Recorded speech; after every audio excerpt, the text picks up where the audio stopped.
In Chapter 3, Part 2, you and your students are guided through an activity where they will learn about the KP index and really determine how the activity of the sun can be indicated by it.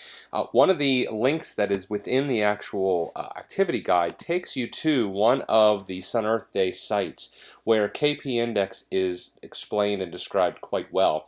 One of the things that you'll see here is the magic number for that KP value is the number 4.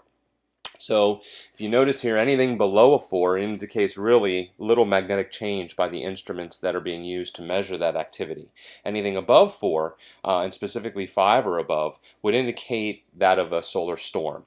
So the activity is asking students to create a 3-day time period graph labeling the indices to make sure that they truly do understand not only the color coding and what it represents, but how the cyclical nature or the pattern of how these events occur can be represented through this value of the KP index. So as you're looking through and helping students design these activities, notice that they are done on a 3-hour time interval. That's when the instruments are analyzed for any magnetic activity, and notice that they are done over a 3-day time interval. So this is a really great activity to make sure students understand the concepts of increment and scale, to make sure that the scale is accurate to represent the range of values that KP could be, anywhere from 0 to 9.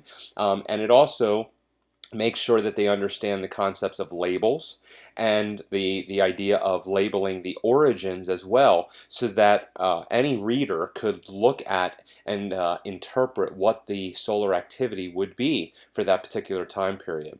The other element of this is that you want to make sure that your students are providing some type of narrative to describe whatever fictitious KP values they use.